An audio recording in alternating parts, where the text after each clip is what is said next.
இது எல்லாத்துக்கும் மேலே பார்த்தீங்கன்னா நம்ம வந்து நந்தனார் கதை கேள்விப்பட்டிருப்போம் இல்லைங்களா? நந்தனார் அப்ப என்ன சொல்றாங்க? தாழ்த்தப்பட்டவர் சொல்றாங்களா? கோயிலுக்குள்ள நுழையறதுக்கு முயற்சி பண்ணவர் வந்துட்டு கொளுத்திட்டாங்க சொல்றாங்களா? நந்தனாருடைய கதை நடந்த காலகட்டம்ங்கிறது பல்லவர் காலகட்டம்.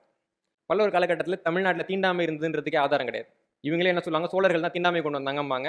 நந்தனார் காலத்தில் தீண்டாமை இருந்ததுன்னு சொல்லுவாங்க. அப்புறம் திடீர்னு ஒரு நாள் எந்திரிச்சு இரவுல உட்காந்துக்கிட்டு தொல்காப்பியர் காலத்திலேருந்து தீண்டாமை இருந்ததும்பாங்க. இந்த மாதிரி ஒரு நோய் அவங்களுக்கு இருக்கு. இதுல நந்தனார் காலகட்டத்தில் அவர் எப்படி தாழ்த்தப்பட்டவராக இருக்க முடியும்? நந்தனார் காலகட்டத்தில் தாழ்த்தப்பட்டவர்கள் யாருமே கிடையாது. நம்ம நந்தனார் யார் அப்படின்னு பாக்குறப்போ, நந்தனார் யாருன்னு பார்க்கணும்னா நம்ம பெரிய புராணத்தை தான் பார்க்கணும்.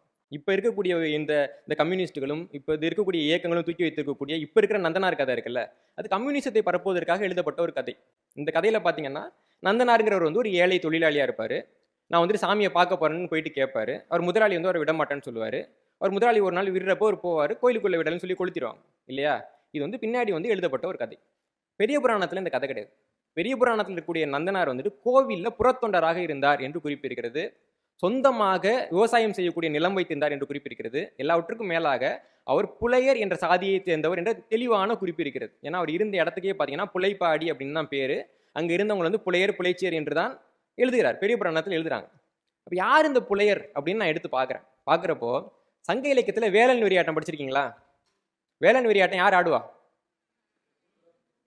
சங்க இலக்கிய காலகட்டத்தில் கோயில்களில் பூசாரிகளாக இருந்து வேலன் வெறியாட்டத்தை ஆடிய அந்த கோவிலில் பூசை செய்யக்கூடிய சமூகத்தை சேர்ந்தவர்கள் இந்த புலையர்கள்.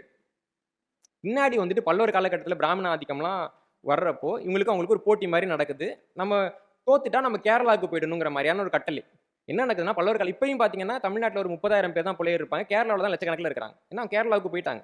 நடக்கிறப்போ இவங்க வந்து கோயிலுக்குள்ள வரமாட்டாங்க அப்படின்ற மாதிரியான ஒரு விஷயத்தை வாங்கிக்கிட்டு புறத்தொண்டர் வெளியில இருந்துட்டு தொண்டு செய்யக்கூடியவர்கள் நிலைமையில உங்க கோயில வெளியில நிப்பாட்டிடுறாங்க. இவர் நந்தனார் என்ன பண்றாருன்னா மீண்டும் கோவிலுக்குள் செல்ல முயற்சிக்கிறார். அப்போ தான் இழந்த கோவிலுக்குள் மீண்டும் செல்ல முயற்சி செய்த ஒரு தமிழ் பூசாரியோட கதையை கொண்டு போய் காமிச்சு இவன் தான் தாழ்த்தப்பட்டவன் அப்படின்னு சொன்னா எவ்வளவு பெரிய வன்மம், எவ்வளவு பெரிய அநியாயம். இலக்கியங்கள் முழுக்க இப்படித்தான் எழுதப்படுகின்றன. அது போக பாத்தீங்கன்னா